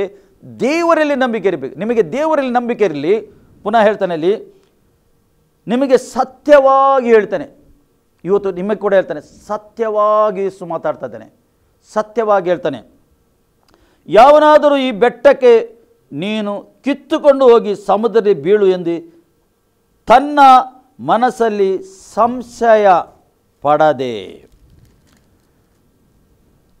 ಸಂಶಯ ಮಾಡದೆ ಹೇಳುವುದಾದರೆ, ನಂಬಿದರೆ ಅದು ಹೇಳಿದಂತೆ ಆಗುವುದು. ಸಂಶಯ ಮಾಡಬಾರ್ದೆಂದು ಹೇಳ್ತಾನೆ. ನೀನು ನಂಬಿಕೆಯಲ್ಲಿ ಏನು ಹೇಳ್ತೀಯ ಅದು ಆಗ್ತದೆ. ನಂಬಿಕೆ ಮಾತು ಅಷ್ಟು ಬೇಕು, ಅಷ್ಟು ನಂಬಿಕೆ ಬೇಕು. ಆ ನಂಬಿಕೆಯಿಂದ ಏನು ನೀನು ಹೇಳ್ತಿ ಅದು ಆಗುತ್ತದೆ ಎಂದು ಸತ್ಯವೇದ ಹೇಳ್ತದೆ. ಪ್ರಿಯರೇ, ಯೇಸುನ ಬಾಯಿಂದ ಬಂದ ಮಾತು ಇದು. ಯೇಸು ನಂಬಿಕೆ ವಿಷಯದಲ್ಲಿ ಮಾತಾಡ್ತಾನೆ. ನಂಬಿಕೆ ಇಲ್ಲದೆ ದೇವರನ್ನು ಕಂಡುಕೊಳ್ಳಲಿಕ್ಕೆ ಆಗುವುದಿಲ್ಲ, ಸತ್ಯವೇದ ಹೇಳ್ತದೆ. ಅದಕ್ಕೋಸ್ಕರ ಇಲ್ಲಿ ಮುಂದೆ ಹೇಳ್ತದೆ, 24 ಹೇಳ್ತದೆ, ಆದ ಕಾರಣ ಹೇಳ್ತಾನೆ ಆತನು. ಆದ ಕಾರಣ ನಮಗೆ ಹೇಳ್ತಾನೆ, ಆದ ಕಾರಣ ನೀವು ಪ್ರಾರ್ಥನೆಯಲ್ಲಿ ಏನೇನು ಬೇಡಿಕೊಳ್ತೀರೋ, ನಾವು ಪ್ರಾರ್ಥನೆ ಮಾಡುವಾಗ ಏನೇನು ಬೇಡಿಕೊಳ್ತೀರೋ ಅದನ್ನೆಲ್ಲ ಹೊಂದಿದೆ ಎಂದು ನಂಬಿರಿ. ನೀವು ಬೇಡುವಾಗ ಅದನ್ನು ಹೊಂದಿದ್ದೀರಿ ಎಂದು ನಂಬಬೇಕು. ಹೊಂದುವುದಲ್ಲ, ಹೊಂದುವುದು ಬೇರೆ. ಹೊಂದಿ ಕಂಡಿದ್ದೇವೆ, ನಮಗೆ ಸಿಕ್ಕಿದೆ ಎಂದು ನಂಬಬೇಕು. ಯೇಸು ಕ್ರಿಸ್ತನು ಲಾಜರಸನ ಗೋರಿಗೆ ಹೋಗುವಾಗ ಅಲ್ಲಿ ಈ ರೀತಿ ಪ್ರಾರ್ಥನೆ ಮಾಡ್ತಾನೆ, ತಂದೆ, ನೀನು ನನ್ನ ಪ್ರಾರ್ಥನೆ ಯಾವಾಗಲೂ ಕೇಳಿ ಉತ್ತರ ಕೊಟ್ಟಿದ್ದಕ್ಕೆ ಸ್ತೋತ್ರ ಹೇಳ್ತಾನೆ ಆತನು. ನೀನು ನನ್ನ ಪ್ರಾರ್ಥನೆ ಕೇಳಿ ಉತ್ತರ ಕೊಟ್ಟಿದ್ದಕ್ಕೆ ಸ್ತೋತ್ರ. ನೋಡಿ ಹೇಗೆ ಪ್ರಾರ್ಥನೆ ನೋಡಿ. ನಂತರ ಆತನು ಲಾಜರಸನೇ ಹೊರಗೆ ಬಾ ಎಂದು ಹೇಳ್ದ. ಪ್ರಾರ್ಥನೆ ರೀತಿ ನೋಡಿ. ನಾವು ಪ್ರಾರ್ಥನೆ ಮಾಡುವಾಗ ಏನು ನಾವು ಪ್ರಾರ್ಥನೆ ಮಾಡ್ತೇವೆ ಅದು ಹೊಂದಿದ್ದೇವೆ ಎಂದು ನಂಬಬೇಕು. ಅದಕ್ಕೋಸ್ಕರ ನಂಬಿಕೆ ಕಡಿಮೆ ಇದ್ದರೆ ನೀವು ನಂಬಿಕೆಯನ್ನು ಕೇಳಿಕೊಳ್ಳಿರಿ. ನಿಮಗೆ ನಂಬಿಕೆಯನ್ನು ಹೆಚ್ಚಿಸುತ್ತಾನೆ. ನಂಬಿಕೆ ಹೆಚ್ಚಿಸುವವನು ಪೂರೈಸುವನು ಯಾರಾಗಿದ್ದಾನೆ? ಯೇಸು ಕ್ರಿಸ್ತನಾಗಿದ್ದಾನೆ. ಒಬ್ಬನಿಗೆ ನಂಬಿಕೆ ಹುಟ್ಟಿಸುವುದು ಪೂರೈಸುವುದು ಯಾರು? ಯೇಸು ಕ್ರಿಸ್ತನಾಗಿದ್ದಾನೆ. ಅದಕ್ಕೋಸ್ಕರ ನೀವು ಯಾರ ಹತ್ರ ಬೇಡಬೇಕು? ಆತನ ನಾಮದಲ್ಲಿ ಬೇಡಬೇಕು. ತಂದೆ ಹತ್ರ ಪರಿಶುದ್ಧ ಆತ್ಮ ನಿಮಗೆ ಸಹಾಯ ಮಾಡ್ತಾನೆ. ದೇವರ ಆತ್ಮ ನಿಮಗೆ ಸಹಾಯ ಮಾಡ್ತಾ ಇದ್ದಾನೆ. ದೇವರ ಆತ್ಮ ನಿಮ್ಮ ಮಧ್ಯದಲ್ಲಿ ಇದ್ದಾನೆ. ಈಗ ನಮ್ಮ ಮಧ್ಯದಲ್ಲಿ ಇದ್ದಾನೆ. ಅದ್ಭುತ ಮಾಡಲಿಕ್ಕೆ ಸಿದ್ಧ ಇದ್ದಾನೆ. ನಿಮ್ಮ ಜೀವಿತದಲ್ಲಿ ಏನು ಇಷ್ಟ ತನಕ ನೀವು ಬೇಡಿದ್ದು ಸಿಗಲಿಲ್ಲ, ಇವತ್ತು ಅದು ನಿಮಗೆ ಸಿದ್ಧವಾಗಿದೆ. ಅದು ನೀವು ನಂಬಿಕೆಯಿಂದ ಅರಿಕೆ ಮಾಡುವಾಗ, ನಂಬಿಕೆಯಿಂದ ಹೇಳುವಾಗ, ಏನು ನೀವು ಬೇಡಿದಿರಿ ಅದು ಪರಲೋಕದಿಂದ ಏನಾಗ್ತದೆ? ಬಿಡುಗಡೆ ಆಗ್ತದೆ. ಪರಲೋಕದ ಬಿಡುಗಡೆ ಆಗಿ ಅದು ನಿಮ್ಮ ಜೀವಿತದಲ್ಲಿ ನೆರವೇರುತ್ತದೆ. ದೇವರು ಇದೇ ಬಯಸ್ತಾರೆ, ನನ್ನ ಮಕ್ಕಳು ನಂಬಿಕೆಯಿಂದ ನಡೆಯಬೇಕು ಅಂತ ದೇವರು ಬಯಸ್ತಾರೆ. ಖಂಡಿತ ನಿಮಗೆ ಅರ್ಥ ಆಯಿತು ನಂಬುತ್ತೇನೆ. ಈ ವಾಕ್ಯದಿಂದ ಪ್ರಿಯರೇ, ದೇವರು ನಮ್ಮನ್ನು ಆಶೀರ್ವಾದ ಮಾಡಲಿ. ಆಮೇನ್. ಪ್ರಾರ್ಥಿಸುವ. ಪ್ರೀತಿ ಸ್ವರೂಪನಾದ ನಮ್ಮನ್ನು ಹೆಚ್ಚೆಚ್ಚು ಪ್ರೀತಿ ಮಾಡುವ ಪರಲೋಕದಲ್ಲಿ ಇರುವ ಪ್ರೀತಿಯುಳ್ಳ ತಂದೆಯಾದವರು ನಿನಗೆ ಸ್ತೋತ್ರ. ನಿನ್ನ ಅಪಾರವಾದ ಪ್ರೀತಿ, ಅಪಾರವಾದ ಕೃಪೆಗಾಸ್ತ್ರ ಸ್ತೋತ್ರ. ನಿನ್ನ ಮಕ್ಕಳು ನಿನ್ನ ವಾಕ್ಯವನ್ನು ಕೇಳಿದ್ದಾರೆ ಸ್ವಾಮಿ. ಈ ಸಮಯದಲ್ಲಿ ಕೇಳಿದ ವಾಕ್ಯ ಕರ್ತನೇ ಸೈತಾನು ಕದ್ದುಕೊಳ್ಳದಾಗೆ ನೀನು ಪರಿಶುದ್ಧಾತ್ಮನ ಮುದ್ರೆ ಹೊಡೆದಕ್ಕೆ ಸ್ತೋತ್ರ. ಕರ್ತನೇ, ನೀವು ಅವರ ನಂಬಿಕೆಯನ್ನು ಹೆಚ್ಚಿಸಬೇಕಂದು ನಾನು ಪ್ರಾರ್ಥನೆ ಮಾಡ್ತೇನೆ. ಕರ್ತನೇ, ಇವರಿಗೆ ಬಲಪಡಿಸಿ ನೀನು ನಡೆಸಬೇಕಂದು ನಾನು ಪ್ರಾರ್ಥನೆ ಮಾಡ್ತೇನೆ. ನಂಬಿಕೆಯಲ್ಲಿ ಚಂಚಲತನ ಇಲ್ಲದೆ, ನಂಬಿಕೆಯಲ್ಲಿ ಏನೇನು ಬೇಡಿದ್ದಾರೆ ಕರ್ತನೇ ಅದು ಹೊಂದಲಿ ಕರ್ತನೇ. ನೀನು ಕೊಟ್ಟಿದ್ದಕ್ಕೆ ಸ್ತೋತ್ರಪ್ಪ. ಇವರ ಕೋರಿಕೆಯನ್ನು ನೆರವೇರಿಸಿದ್ದಕ್ಕೆ ಸ್ತೋತ್ರಪ್ಪ. ನಿನ್ನ ಹಸ್ತ ಇವರ ಮೇಲೆ ಇಳಿದು ಬಂದಿದ್ದಕ್ಕೆ ಸ್ತೋತ್ರ. ಇವರ ಜೀವಿತದಲ್ಲಿ ಅದ್ಭುತ ಸೂಚಕಾರ್ಯ ಮಾಡಿದ್ದಕ್ಕೆ ಸ್ತೋತ್ರ. ಇಷ್ಟ ತನಕ ಬೇಡಿದು ಸಿಗಲಿಲ್ಲ, ಇವತ್ತು ನೀನು ಅದು ಪರಲೋಕದಿಂದ ಬಿಡುಗಡೆ ಮಾಡಿ ಇವರ ಕೈಗೆ ಸಿಕ್ಕುವ ಹಾಗೆ ಮಾಡಿದ್ದಕ್ಕೆ ಸ್ತೋತ್ರ. ಇವರಿಗೆ ಬ್ಲೆಸ್ ಮಾಡ್ತಾನೆ ತಂದೆಯೇ. ಸ್ತೋತ್ರಪ್ಪ. ನಮ್ಮ ಪ್ರಾರ್ಥನೆ ಕೇಳಿದ್ದಕ್ಕೆ ಸ್ತೋತ್ರ, ಉತ್ತರ ಕೊಟ್ಟಿದ್ದಕ್ಕೆ ಸ್ತೋತ್ರ. ಯೇಸು ಕ್ರಿಸ್ತನ ನಾಮದಲ್ಲಿ ಪ್ರಾರ್ಥಿಸಿ ಹೊಂದಿದೆ ಪ್ರೀತಿಯುಳ್ಳ ತಂದೆ. ಆಮೇನ್. ನಾವು ಅಂತ್ಯಾಶವನ್ನು ಪಡೆಕೊಳ್ಳುವ. ನಮ್ಮ ಕರ್ತನಾದ ಯೇಸು ಕ್ರಿಸ್ತನ ಕೃಪೆ, ತಂದೆಯಾದ ದೇವರ ಪ್ರೀತಿ, ಪರಿಶುದ್ಧ ಆತ್ಮನ ಅನ್ಯೋನ್ಯತೆ ಈಗಲೂ ಸದಾಕಾಲ ನಿಮ್ಮ ಸಂಗಡ ಇರಲಿ. ಆಮೇನ್.